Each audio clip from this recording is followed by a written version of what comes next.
Hello and welcome to my channel. SK Helping Hand welcomes you to Class 10 Model Paper Solutions for 2023. So friends, यदि आपको केवल paper देखना है तो आप दूसरे वीडियो को देख सकते हैं। विद सॉल्यूशंस देखना है तो ये वीडियो आपके लिए ही है with solutions. Read the following passage and answer the questions given below. आपको पैराग्राफ पढ़ करके और फिर जो नीचे प्रश्न दिए गए हैं उनके उत्तर को ढूंढना है। तो इसके लिए जो आपको मैं टिप देना चाहूँगी वो यही है कि पहले आप क्वेश्चंस पढ़ लिया कीजिए। What is not an unusual to see these days. Unusual होता है असामान्य, यानी कि यहाँ पे ये नॉट लगाया है इसने, अर्थात वो कह रहा है कि असामान्य क्या नहीं है। Who came to a house to fix something. Who यानी कौन। हु जब भी पूछते तो किसी व्यक्ति के लिए पूछा जाता है। Who came to a house to fix something, कौन आया था हमारे घर पर। What happened when the electrician went, क्या हुआ। वॉट हैपेंड मतलब क्या हुआ। यदि बहुत सारे स्टूडेंट्स को जो ग्रामीण क्षेत्र में या जिनकी अंग्रेजी बहुत कमज़ोर है उन्हें प्रश्न ही समझ में नहीं आता। What happened when the electrician went. Went माने चला गया, जब इलेक्ट्रीशियन चला गया तो क्या हुआ। Who was in the compartment, compartment में कौन था। Right similar word, similar word यानी कि जिसका अर्थ समान है।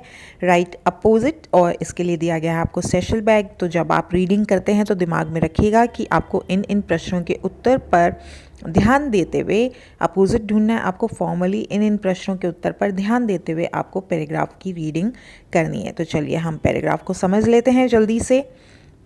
बेसिकली ये जो है आपको बताया गया है, जो आईपॉड ऑब्लिवियन जिसको नाम इसमें बताया गया है। तो आईपॉड ऑब्लिवियन ये किसको कहता है कि व्यक्ति जो है सड़क पर चलते हुए कुछ काम करते हुए भी क्या करता है, आजकल मोबाइल्स का प्रयोग करता है या इलेक्ट्रॉनिक गैजेट्स का प्रयोग करते हुए वो चल रहा होता है और वो इस बात की परवाह नहीं करता कि उसके अंदर कितना रिस्क है। These days, it is not unusual to see people listening to music or using the electronic gadgets while crossing busy roads or traveling on public transports, regardless of the risk involved. यानी वो इस बात की चिंता ही नहीं करते कि इस बात में कितना रिस्क है। I have often wondered why they take such risk. और लेखक कहता है मुझे बहुत आश्चर्य होता है, wonder माने surprised, कि क्यों लोग रिस्क लेते हैं। Is it because they want to exude a sense of independence, क्या वो ये सोचते हैं कि वो फ्री है, स्वतंत्र हैं, इसलिए कुछ भी कर सकते हैं। और is it that they want to tell the world to stop bothering them, या वो हमें जताना चाहते हैं कि उन्हें संसार से कोई लेना देना नहीं है, वो कटे हुए हैं हमसे और हमें भी उन्हें किसी प्रकार के कोई सवाल जवाब नहीं करने, प्रश्न नहीं करने, बात नहीं कहनी, किसी प्रकार से उन्हें किसी चिंता में नहीं डालना है। और is it that they just want to show how cool they are, या आजकल होता है कूल, बहुत कूल हो, तो क्या वो इसको एक फैशन की तरीके से समझते हैं। Whether it is a workman और एन एग्जीक्यूटिव, यानी कि एक लोअर क्लास का जो व्यक्ति है वर्कमैन है, चाहे वो बड़ी अधिकारी है।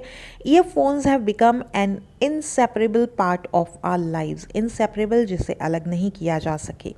Sometimes even leading to tragic comic situations, कभी कभी कॉमिक सिचुएशंस हो जाती हैं, कभी कभी ट्रेजिक जो है सिचुएशंस हो जाती है। कॉमिक यानी मजाकिया स्थिति, हास्यास्पद स्थिति उत्पन्न हो जाती है और कभी कभी बहुत ही दुखद जो है दुर्घटनाएं भी घटित हुई हैं। द अदर डे, एक दिन, an electrician had come to a house to fix something. अब वो ऐसी ही एक घटना बताता है, एक इलेक्ट्रीशियन उनके घर पे आते हैं कुछ चीज़ ठीक करने।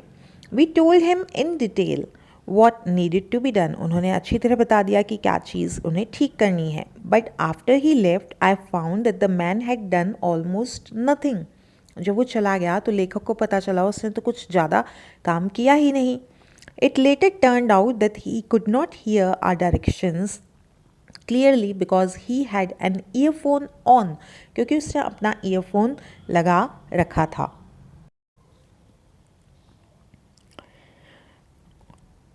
Hundreds of such earphones addicts commute by the Delhi metro every day. और यहाँ पे फुल स्टॉप है एक्चुअली।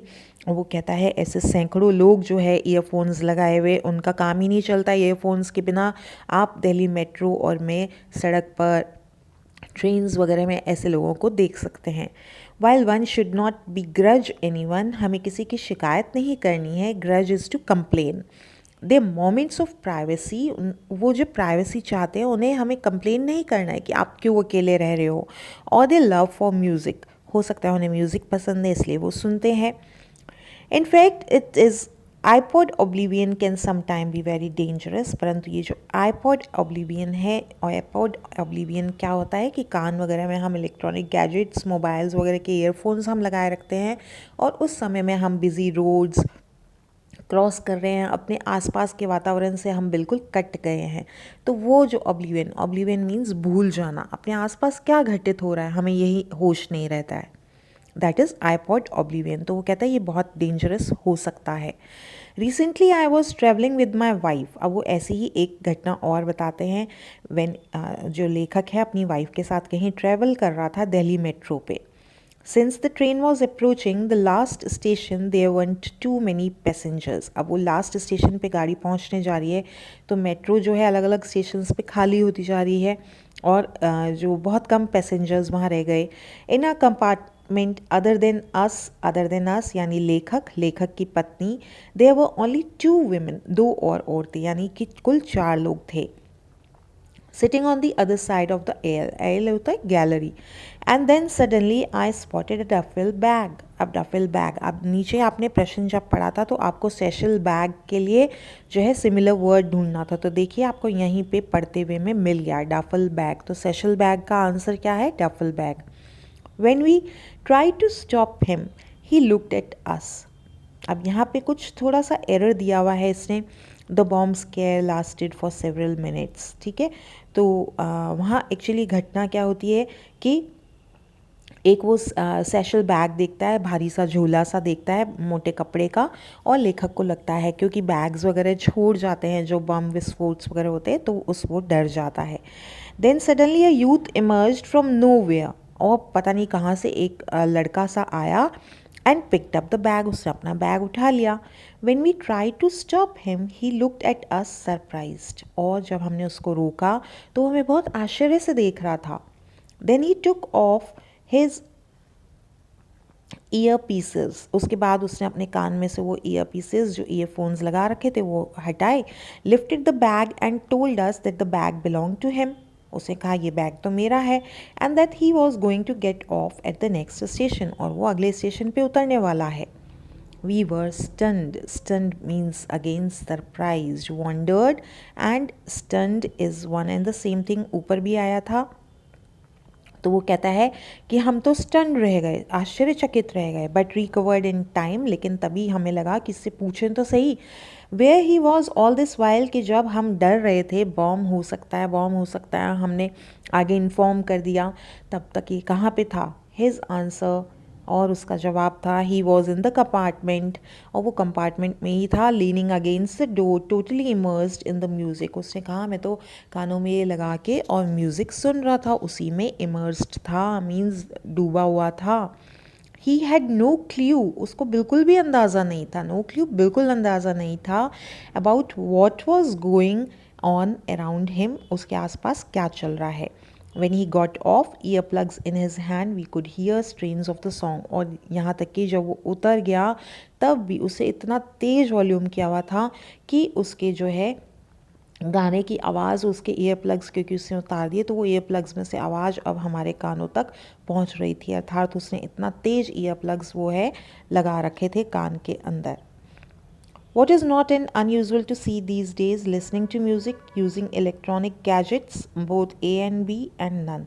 तो क्या चीज़ अनकॉमन नहीं है? Listening to music and using electronic gadgets, दोनों ही, या एक या कोई भी नहीं। तो चलिए हम देखते हैं। It is not unusual to see people listening to music और यूजिंग देयर इलेक्ट्रॉनिक गैजेट्स। अब यहाँ पे इसने देखिए दोनों दिए हैं, listening to music and electronic gadgets, तो इसका आंसर जो है आ जाता है C. C is its correct answer. Who came to our house to fix something? An electrician teacher doctor और अ बॉय, तो उसने यही बताया था हमें, इलेक्ट्रीशियन उसके घर पे आता है, so A is the correct answer. What happen when the electrician went, जब इलेक्ट्रीशियन चला गया तब क्या हुआ, तो लेखक को पता चला कि उसने तो ऑलमोस्ट कुछ भी नहीं किया है, क्योंकि उसने तो उसके इंस्ट्रक्शंस को सुना ही नहीं था।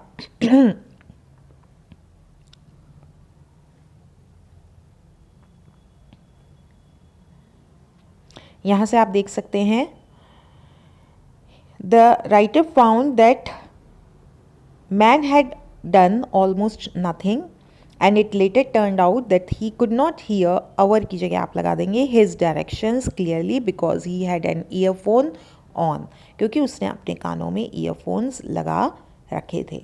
तो यहाँ से आपका ये उत्तर हो जाता है। नेक्स्ट क्वेश्चन देखते हैं।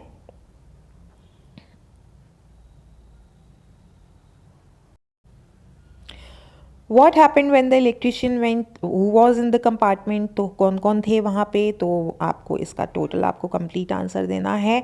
The writer, his wife, 2 women and a young boy.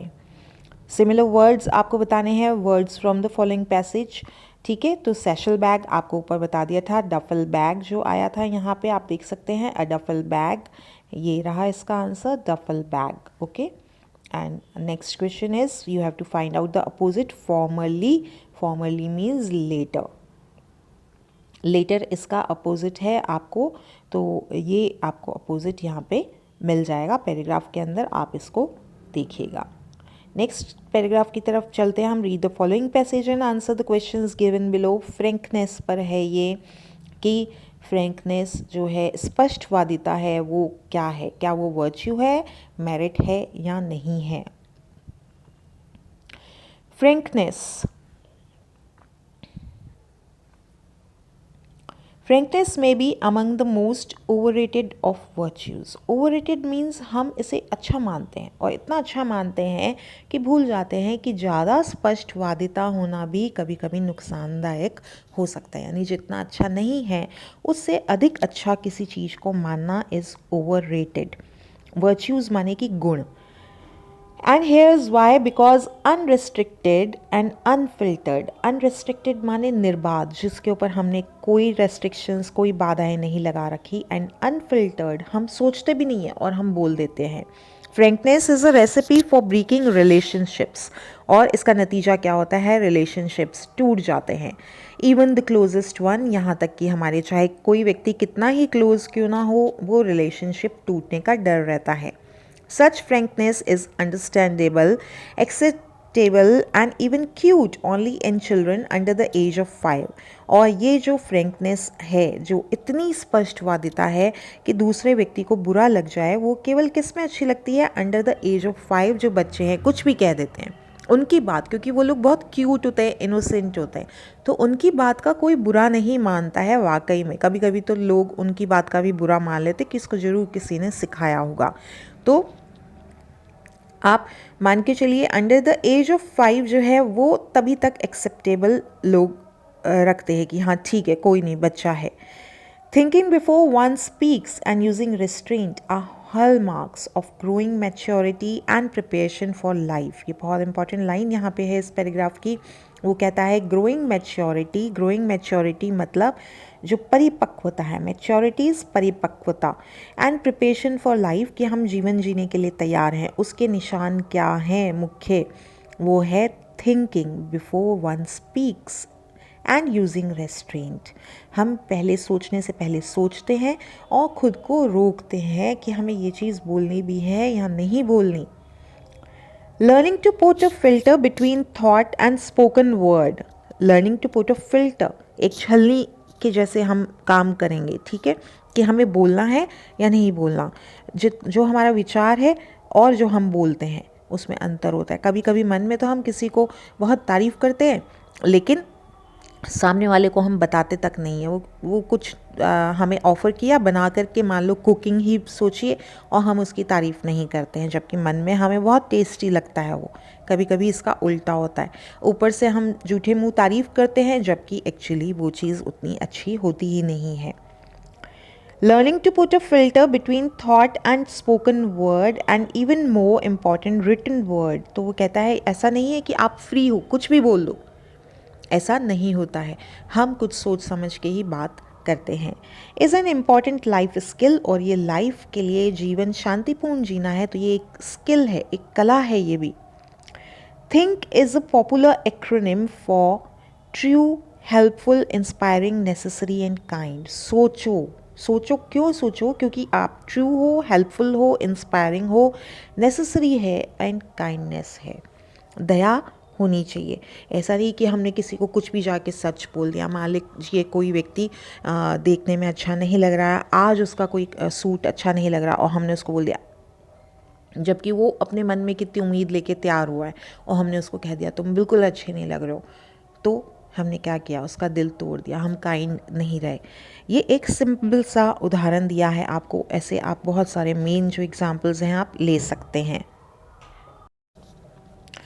This would do wonderfully well as a filter in our minds, और ये जो फिल्टर है वो हमारे माइंड में ही लग जाता है, क्योंकि हम पहले से ही ये इतना इंटेलिजेंस हम में होती है कि हमें क्या बोलना है, किसके आगे कितना बोलना है।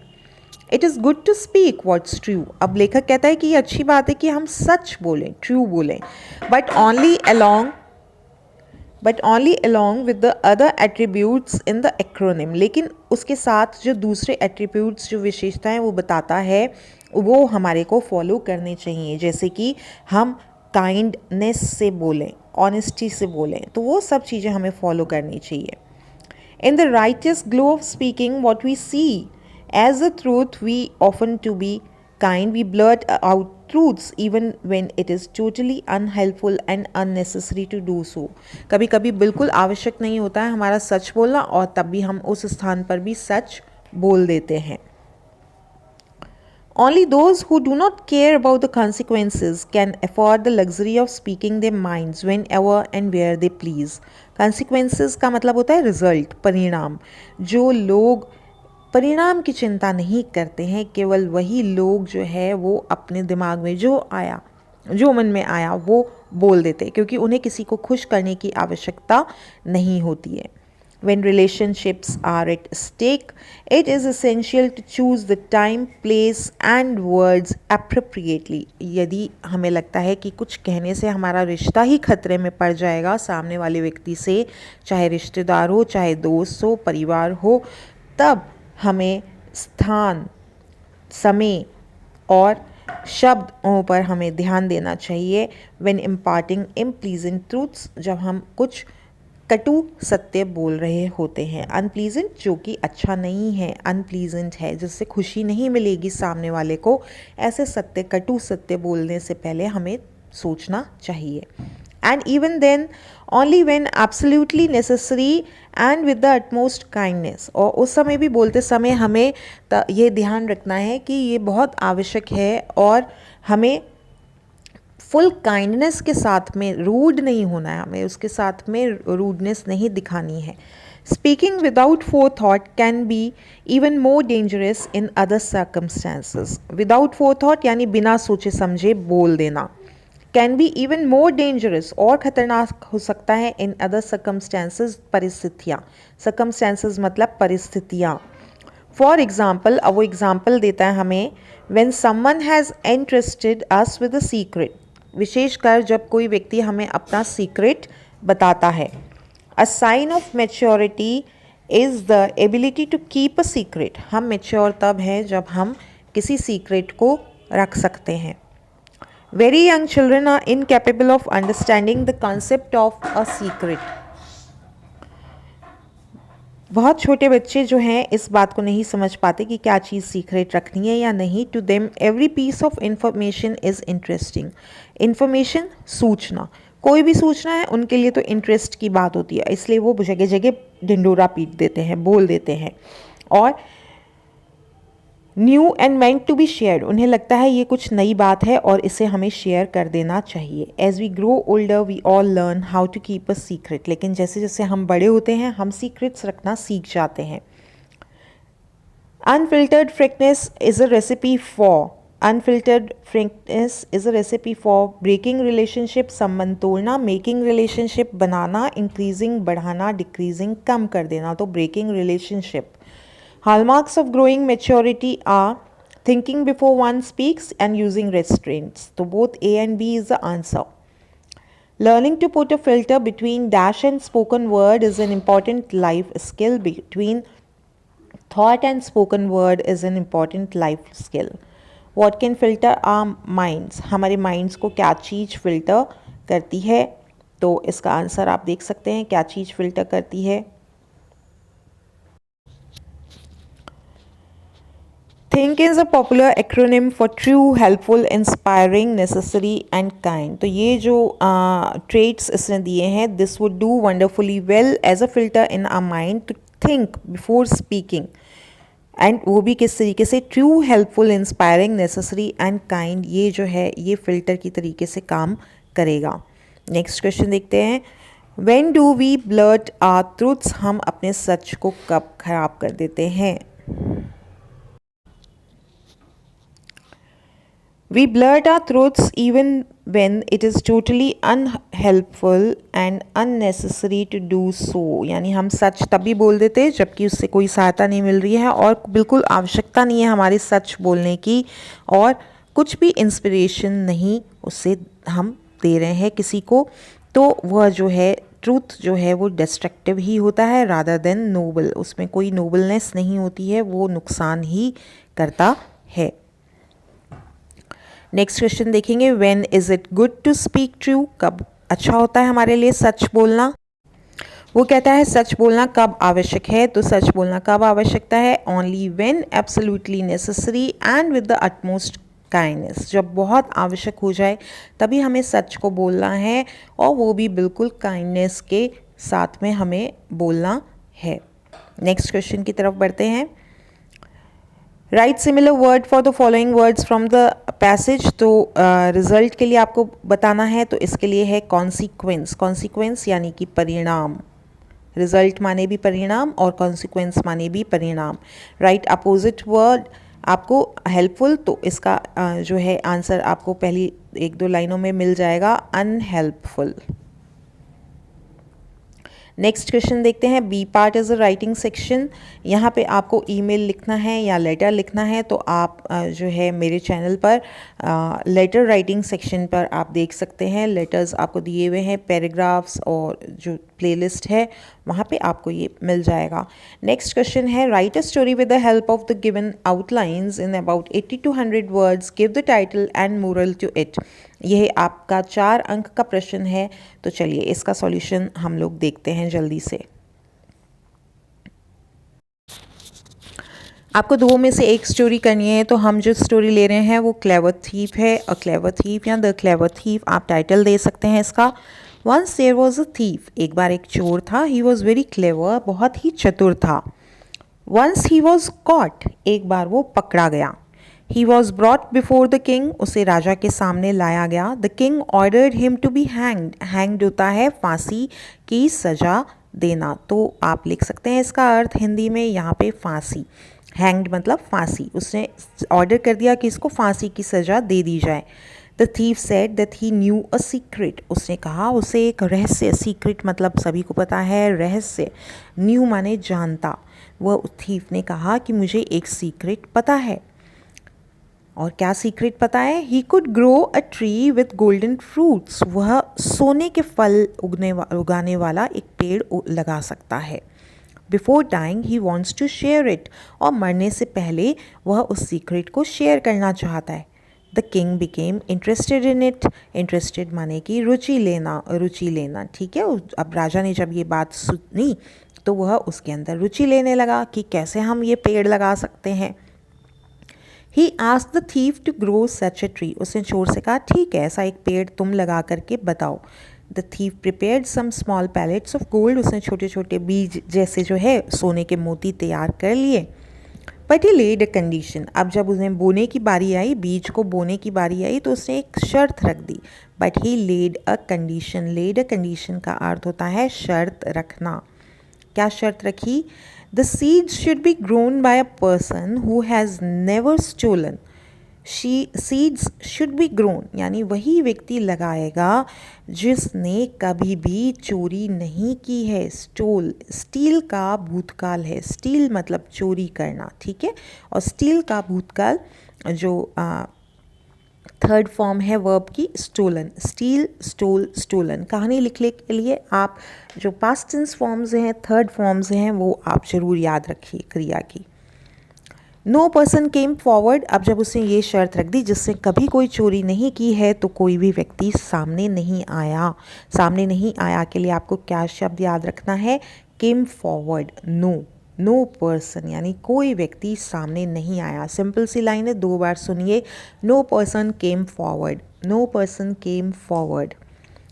The king thought that everyone had stolen something in his life. अब जब राजा ने ये चीज़ देखी तो उसने सोचा that everyone यानी सभी ने had stolen something in his life, सभी ने कुछ ना कुछ चोरी ज़रूर की है। stolen, ठीक है। something माने कुछ, everyone हर एक ने, हर व्यक्ति ने कुछ ना कुछ तो ज़रूर चुराया है। So he order to set the thief free, अब उसने ऑर्डर कर दिया कि इस चोर को फ्री कर दिया जाए, क्योंकि उसने उसको इस बात का एहसास करा दिया था। मोरल हम इस कहानी का लिखेंगे, be wise, wisdom saves lives, आपकी बुद्धिमानी से आप अपने जीवन को बचा सकते हैं। नेक्स्ट क्वेश्चन देखते हैं, राइट अ पैराग्राफ। तो आपको यहाँ पे विजुअल दिया गया है जिसमें आपको इम्पोर्टेंस ऑफ ट्रीज़ है, क्योंकि जो पेड़ है वो जानवरों के लिए भी छाया का काम करते हैं, बारिश लेके आते हैं, पशु पक्षी का शेल्टर होते हैं, ये सब आपको बताना है। और right a paragraph on my favourite teacher, तो ये जो पैराग्राफ है ऑलरेडी चैनल के ऊपर अपलोड कर दिया गया है। आप जो है पैराग्राफ, आर्टिकल्स, रिपोर्ट्स वाली प्लेलिस्ट में इसको आसानी से ढूंढ सकते हैं। चैनल को सब्सक्राइब नहीं किया है तो डू सब्सक्राइब। सेक्शन सी को सॉल्व करेंगे हम। Choose the correct form of the verbs.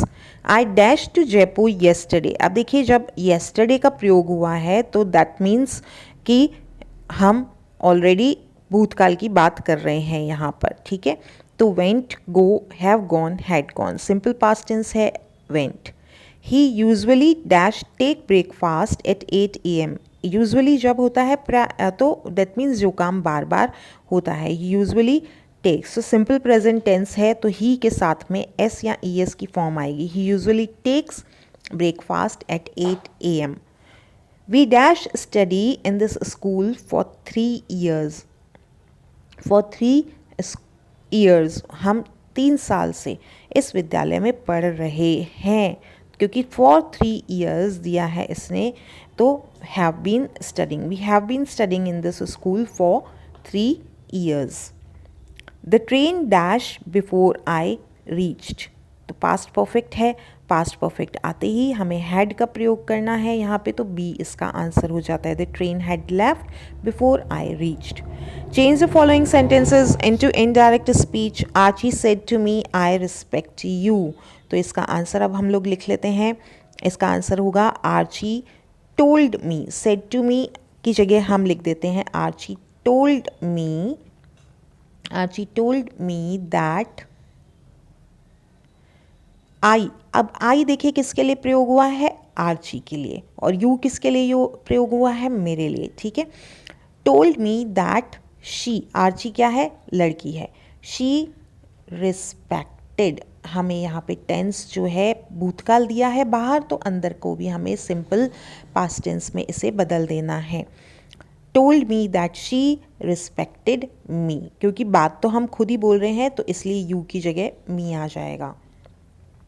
Sid said to me do you learn English. अब यहाँ पे प्रश्न पूछा गया है, तो जब प्रश्न पूछा जाता है तो हेल्पिंग वर्ब में हेल्पिंग जो हम कनेक्टिव प्रयोग करेंगे वो दैट नहीं होगा, यहाँ पे हम प्रश्न पूछेंगे। सिद, पहले तो हम अंदर का भाव लेते हैं कि क्या है, प्रश्न है, तो सेड टू नहीं आएगा, वो बता नहीं रहा है, हमसे पूछ रहा है। तो सेड टू की जगह हम लिखेंगे Sid asked me, asked me. अब डू यू लर्न इंग्लिश, तो इसका उत्तर क्या है? यस या नो टाइप का ये प्रश्न है, तो इसमें आ जाता है इफ़। जब यस नो टाइप का प्रश्न होता है अंदर तो हमें इफ़ कनेक्टिव का प्रयोग करना है। Sid asked me if I learn English, भूतकाल में बता देंगे if I learn English. Rewrite the following sentences using connectives in the brackets. It is very cold, we can't go out. It is very की जगह आ जाएगा too, TOO. It is too cold to go out. It is too cold to go out. यानी इतनी ठंड है कि हम बाहर नहीं जा सकते. He sells mangoes, he sells oranges. यानी कि वो दोनों ही बेचता है. तो इस तरीके के शब्दों में हमें जो सब्जेक्ट है और क्रिया एक ही बारी लेनी है. He sells, अब हम यहाँ पे लिख देंगे both. He sells both mangoes and oranges. Both mangoes, इसको आप पूरा लिखिएगा, and oranges. तो हमें इस both और and का प्रयोग इस तरीके से करना है. He sells both mangoes and oranges. She is very small, she cannot lift it. वह इतनी छोटी है कि वह उसे उठा नहीं सकती है. She is so, वेरी की जगह सो आ जाएगा. देखिए टू और ये वाले बहुत ईजी होते हैं. वेरी की जगह हमें उस शब्द का प्रयोग करना है. शी इज़ सो स्मॉल, यहाँ पे आ जाएगा सो स्मॉल दैट. इस फुल स्टॉप की जगह पे दैट आ जाएगा, that she cannot lift it. So that में हमें दूसरे दिए हुए वाक्य में सब्जेक्ट को हटाना नहीं होता है. She is so small that she cannot lift it. जबकि टू में हमें हटाना है. It is very cold, we cannot go out. It is too cold. We की जगह आप for us लिख सकते हैं. For us to go out यहाँ पे आ जाएगा. It is too cold for us to go out. The boy is going on the road. His father gave you this letter. तो हम यहाँ पे किसकी बात कर रहे हैं? बॉय की. तो ठीक इसके बाद में ये आ जाएगा. The boy whose, जिसके पिताजी ने. अब हिज यहाँ पे लड़के के लिए प्रयोग हुआ तो ये कट जाएगा. The boy whose father gave you this letter is going on the road. फिर से सुन लीजिए. The boy whose father gave you this letter is going on the road. ये इसका आंसर रहेगा. The boy was awarded, he was honest. तो फिर से हम बॉय की ही बात कर रहे हैं, तो बॉय के जस्ट बाद में हमें ये कनेक्टिव जोड़ना है. The boy who was honest was awarded. The boy who was honest was awarded. Change the following sentences into passive voice. आपको इन सेंटेंसेस को पैसिव वॉइस में बदलना है. प्रतीक विल राइट अ लेटर, तो विल है तो बी आ जाएगा. अ लेटर विल बी, यहाँ से शुरू करेंगे आप सेंटेंस को. A letter will be written by Prateek. A letter will be written by Prateek. Please open your book.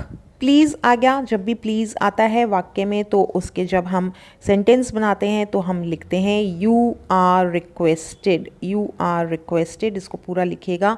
You are requested to open your book. You are requested to open your book. Next है frame questions of the following sentences. I crossed the river by boat. ठीक है, तो यहाँ पे past tense है, तो past tense के लिए हम did का प्रयोग करेंगे. How did you cross the river? How did you cross the river? तुमने नदी कैसे पार की. तो जब हम आंसर देंगे तो मैंने नदी नाव से पार की. हाउ डिड का प्रयोग हुआ क्योंकि ये क्रॉस्ड हमें बता रहा है ये भूतकाल है, तो भूतकाल है तो हाउ के बाद हमने डिड का प्रयोग किया. अब जब हम डू डज डिड का प्रयोग करते हैं तो हमें फर्स्ट फॉर्म ही क्रिया का प्रयोग करना होता है. How did you cross the river, नदी कैसे पार की, प्रश्न चिन्ह लगाएंगे. नेक्स्ट क्वेश्चन है आपको add a question tag. Mohan will go to school, तो जब हेल्पिंग वर्ब दिया रहता है तो उसी की सहायता से हमें लिखना होता है वॉन्ट. पॉजिटिव वाक्य है ये, अर्थात इसमें नॉट का प्रयोग नहीं है, तो यहाँ पे हमें नॉट का प्रयोग करना है. Mohan will go to school, won't he. अब मोहन कौन है? लड़का है, तो हमें फिर से मोहन नहीं लिखना है. हम उसके लिए जो भी सब्जेक्ट है उसके लिए प्रयोग करना है एक सर्वनाम. तो मोहन क्योंकि लड़का है तो हमने ही का प्रयोग किया है. Mohan will go to school, won't he. प्रश्न चिन्ह लगाना नहीं भूलना है. आगे सेक्शन डी है जिसमें कि आपको टेक्स्ट बुक पर बेस्ड क्वेश्चन आंसर्स हैं। तो इसके लिए आप मेरा नेक्स्ट वीडियो का वेट कीजिएगा। चैनल को सब्सक्राइब नहीं किया है तो do subscribe and keep sharing and keep liking. Thank you.